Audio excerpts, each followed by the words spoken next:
The Constitution demands that these allegations be examined. No one, not even the Vice President, is above the law. If we proceed with fairness, sobriety, and respect for due process, these are not small accounting errors. Every peso belongs to the Filipino people, and when hundreds of millions are spent without clear accountability, the public has the right to demand answers. This juncture, we open the determination of sufficiency in substance of the fourth impeachment complaint. To begin with, we recognize the endorsers of the fourth impeachment complaint, the Honorable Benny Abante and the Honorable Paulo Ortega, to make their manifestation with respect to their position on its sufficiency in substance. Madam Chair, may I be allowed to please give my opening You may remarks? proceed, Honorable Abante. Madam Chair, distinguished colleagues, at mga kababayan po na nanonood ngayon sa ating live streaming, the Constitution of the Republic of the Philippines begins with a simple but powerful principle. Ito'y inuulit-ulit po natin to.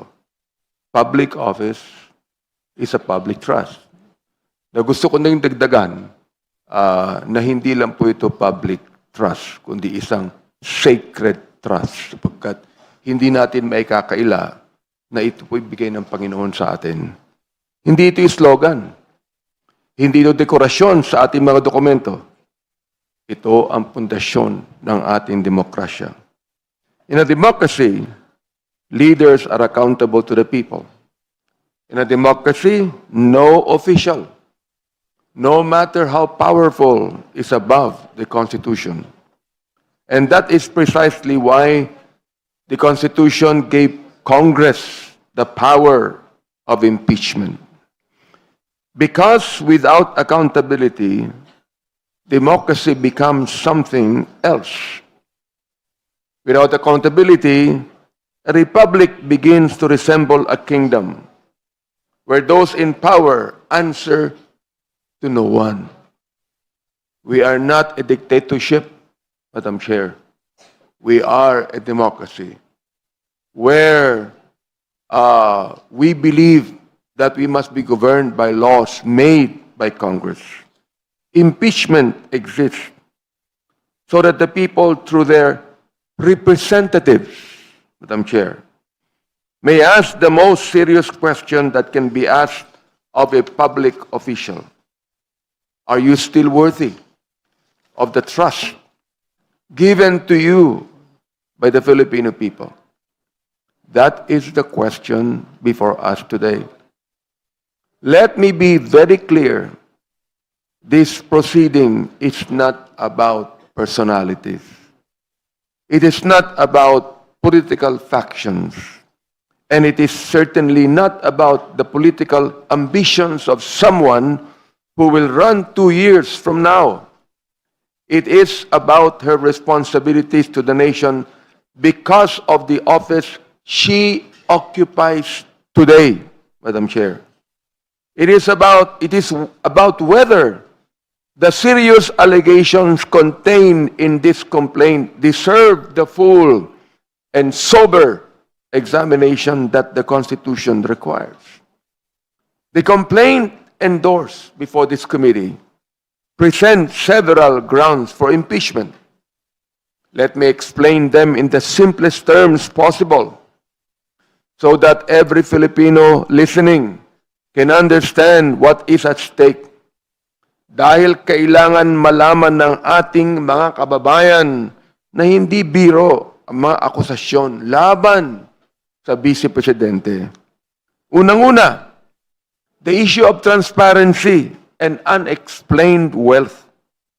Our Constitution requires public officials to disclose their assets through their statements of asset, liabilities, and net worth, what we call as SALN. Now, why is this important? Because the Filipino people deserve to know that those who serve them are not secretly enriching themselves.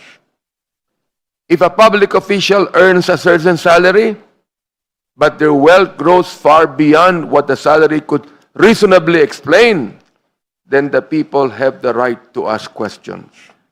This complaint alleges that certain bank accounts, property transactions, and cash holdings were omitted or understated in the Vice President's SALN.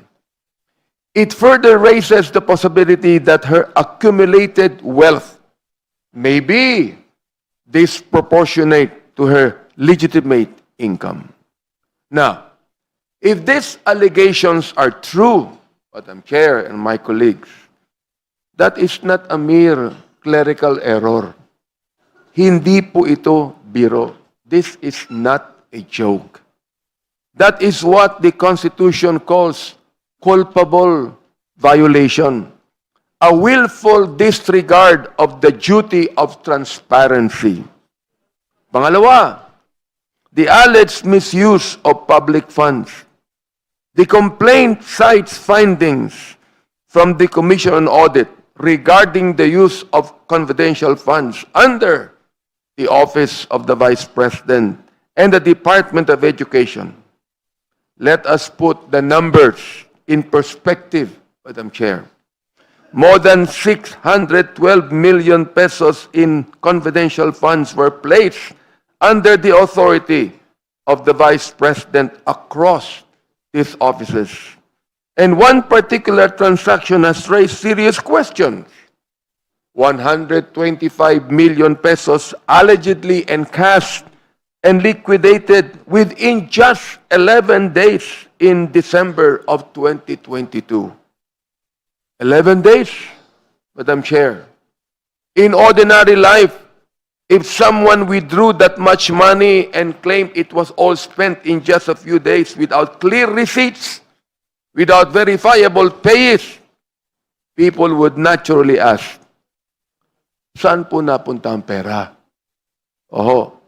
According to the complaint, some liquidation documents contain defective receipts, unverifiable pays, and irregular documentation.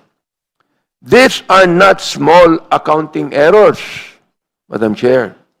Hindi po ito biro. Again, this is not a joke. When public funds are involved, every peso belongs to the Filipino people, and when hundreds of millions are spent without clear accountability, the public has the right to demand answers. Madam Chair, that is not free money.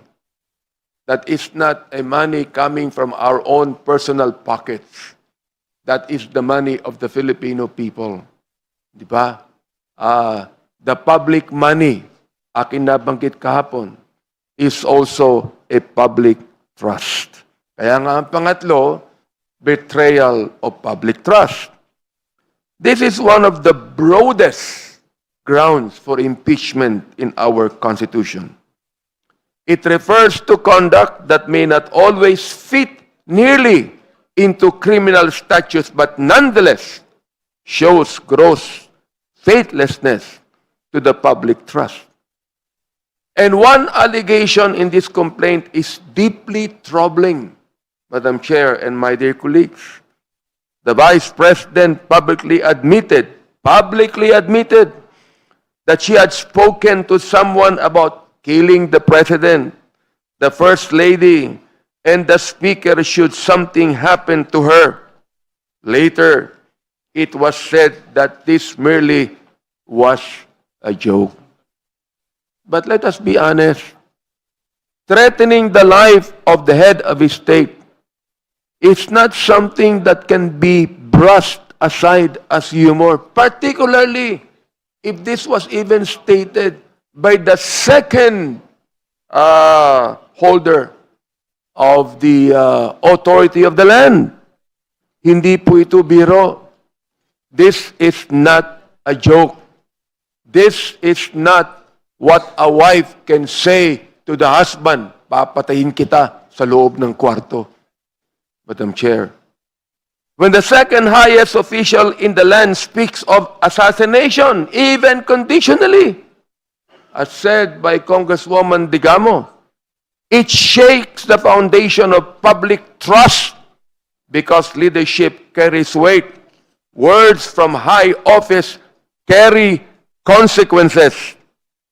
Tanungin natin ng ating mga kababayan, if you had a neighbor who worked as an employee in a government office and your neighbor posted a video saying he was planning to kill you, hahayaan mo lang ba? Or would you not want to report that person to his superiors and have him held accountable for his actions? Once again, gusto kong sabihin, hindi po ito biro at hindi po ito dapat magiging katawa-tawa sa lahat. This is not a joke. Number 4, allegations of corruption and bribery. The complaint also presents evidence suggesting that public funds may have been distributed through intermediaries, including testimony from individuals who claim to have transported large sums of cash. These are also allegations of payments connected to procurement decisions. Now, whether these claims ultimately prove true is something that must be determined through evidence.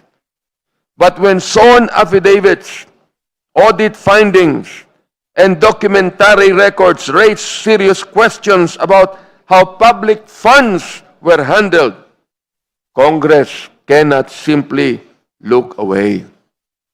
Because the Constitution does not allow us to look away. Precisely why there is Congress in this country. It commands us to act. Now, some may ask, why impeachment? Why not leave this to the courts? The answer is simple, Madam Chair. Because impeachment is sui generis. It is unique. It stands alone. It is a unique constitutional process. Criminal courts determine guilt and punishment, but impeachment answers a different question. Is this official still fit to hold the trust of the Filipino people? That determination belongs to Congress. Ladies and gentlemen, belongs to Congress. Others will say that a previous impeachment complaint was dismissed. That is true.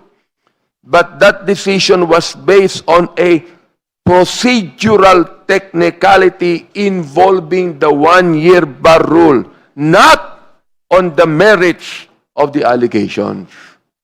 This complaint presents new evidence, including issues involving SALNs and unexplained wealth that have never been adjudicated. The Constitution demands that these allegations be examined. And finally, Madam Chair, my dear colleagues, some will say that this process is political. To that, I say, impeachment is indeed political in the sense that it is entrusted to elected representatives. But it is not partisan. It is political in the same way that democracy itself is political, Madam Chair, because it involves the people's right to hold their leaders accountable. Our duty here is simple. It is not to convict, it is not to condemn, but to determine whether these allegations deserve the full process that the Constitution provides. If we refuse even to examine them, we send a dangerous message that powerful officials can evade scrutiny simply by attacking the process. But if we proceed with fairness, sobriety, and respect for due process, we affirm something far more important than any political victory. We affirm that in the Philippines, the Constitution still reigns supreme and that no one, not even the Vice President, is above the law. Why? Because public office is both a public trust and a sacred trust. Uulitin ko po, Madam Chair, hindi po ito biro. This is not a joke. This is a solemn responsibility. And perhaps these words would also issue a warning to some of our colleagues that will make stupid analogies, Mr. Chair. I would not hesitate even to question that. Ito po, seryoso po ito. Gawin nating seryoso ang impeachment complaint na ito. Maraming salamat po, Madam Chair and my dear colleagues. Thank you, Honorable Abante.